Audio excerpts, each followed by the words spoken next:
may Allah be pleased with him and grant him mercy, he commented on this ayah in the tafsir about abandonment of the Quran, about the desertion of the Quran, leaving the Quran.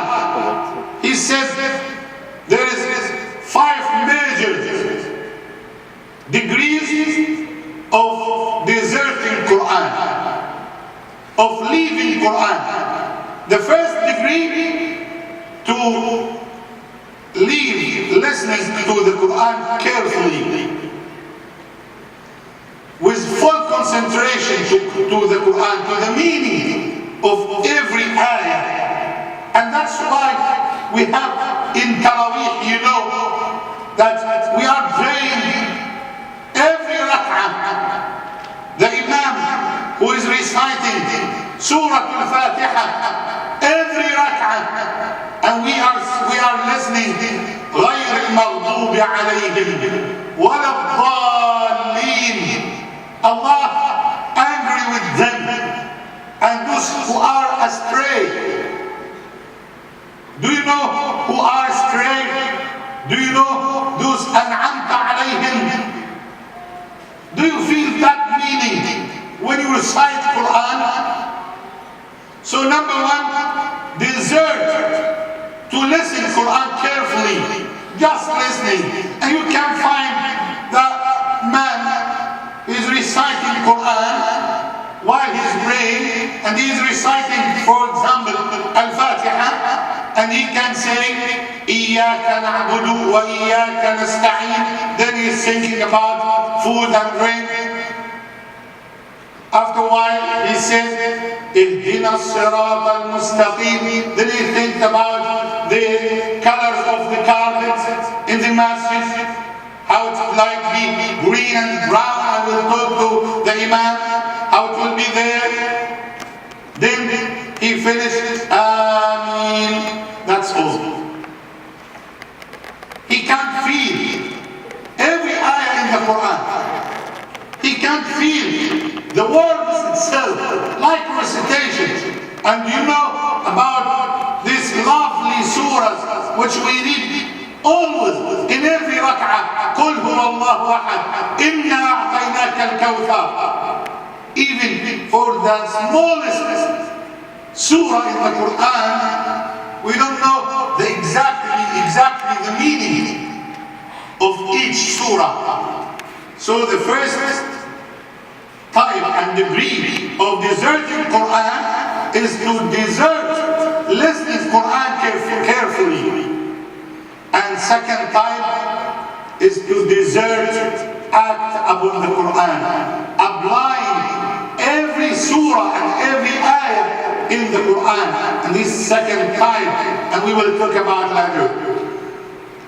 And the third type, to be judged to the Quran if we disagree. To whom we have to go?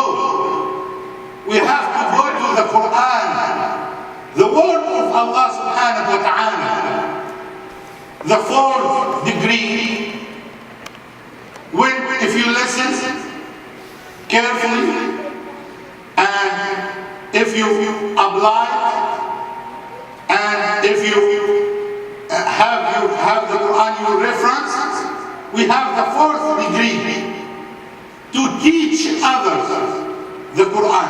And this is sort of da'wah, kind of da'wah, to convey the message of Allah. And what about the last degree? The last degree is to seek cure from the Quran. That's why Allah subhanahu wa ta'ala says, وَنُنَزِّلُ مِنَ الْقُرْآنِ مَا هُوَ شِفَاءٌ وَرَحْمَةٌ لِلْمُؤْمِنِينَ. And we send down of the Quran that which is cure and mercy. And some people, they are not believing that Quran is sort of cure. Yeah.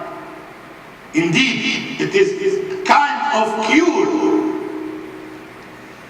And you can imagine that you can go to your doctor and say, oh my doctor, I have here hypocrisy, I have here backbiting, I have here line. What can doctor do for you? It's impossible. It's only for the Quran. وَنُنَزِّلُ مِنَ الْقُرْآنِ مَا هُوَ شِفَاءٌ وَرَحْمَةٌ لِلْمُؤْمِنِينَ. And you can find this in the story of Ibrahim alayhi salam, when he was debating for Allah subhanahu wa ta'ala, who is Allah, for the first stage. And he looked to the idols and he said, these idols are my enemies, except Allah subhanahu wa ta'ala, my master, the master of the whole universe.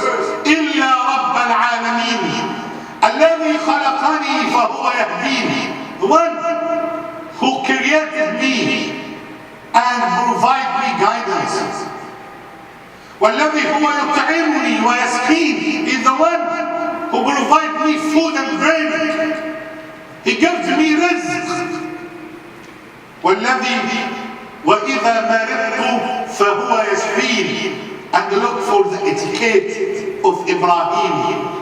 He didn't say, if he follows the same way of language to speak, الذي خلقني فهو يهديني والذي هو يطعمني ويسقيني, he should say والذي هو يمرضني, that who gives me sick and gives me cure also. No, he says, and when I get sick, and this is etiquette with Allah subhanahu wa ta'ala, when I get sick, because Allah subhanahu wa ta'ala didn't give you sick. He said, وَكُلُوا وَاشْرَبُوا وَلَا تُسْرِفُوا. Allah subhanahu wa ta'ala says, eat and drink and don't be big spend or extravagant. And that's why Allah subhanahu wa ta'ala didn't give us anything, just we, just from ourselves. And he says, وَالَّذِي هُوَ يُطْعِمُنِي وَيَسْقِينِ وَإِذَا مَرِضْتُ فَهُوَ يَشْفِينِ. If I get sick, Allah subhanahu wa ta'ala give me cure.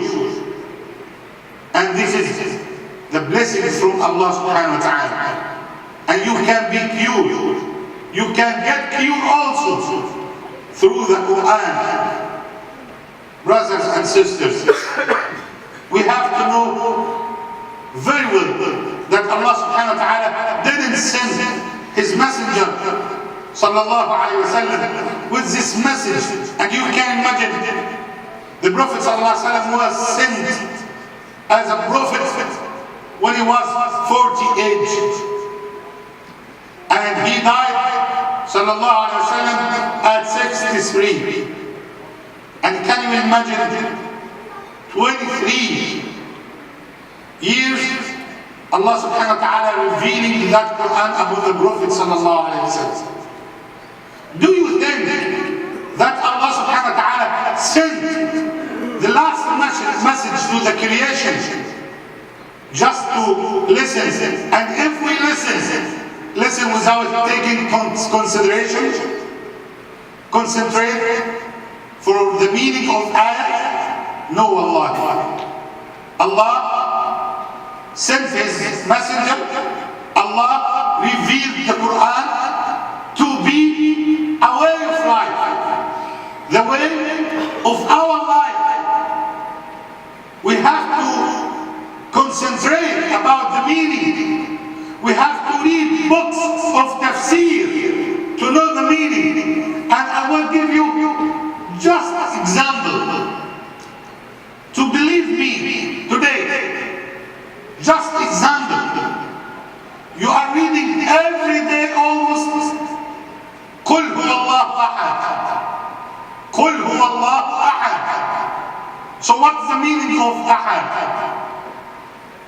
أحد makes somebody, they are saying أحد, it means one, and this is completely wrong.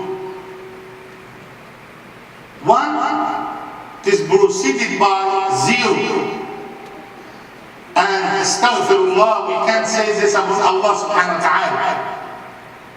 Ahad, not one. Because one is preceded by 0 and followed by 2, 3, 4, and so on.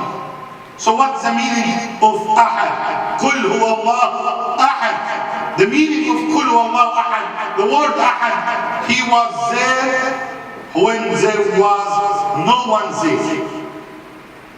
Allah subhanahu wa ta'ala Ahad, which means because he is the creator and he is not created. Ahad, it means that Allah subhanahu wa ta'ala will remain and he doesn't die. You can find it in Surah Ar-Rahman, Surah number 55, when Allah subhanahu wa ta'ala, ayah number 27, when Allah says, كُلُّ مَنْ عَلَيْهَا فَانٍ, every living being on earth will come to an end, except Allah subhanahu wa ta'ala. And this is the meaning of Ahad. قُلْ هُوَ اللَّهُ أَحَدٌ. And we recite Allahu Samad. What is the meaning of As-Samad? It means that no one, Allah subhanahu wa ta'ala, he doesn't need any help from his creation. Allah subhanahu wa ta'ala doesn't need any help, but Allah subhanahu wa ta'ala gives help to all of his creation. This is the meaning of words in the Quran. If you feel it, if you know the meaning, so you will have khushu' in your salah. You will feel everything in your prayer. That's why we need to listen and listen carefully. Then when we listen carefully,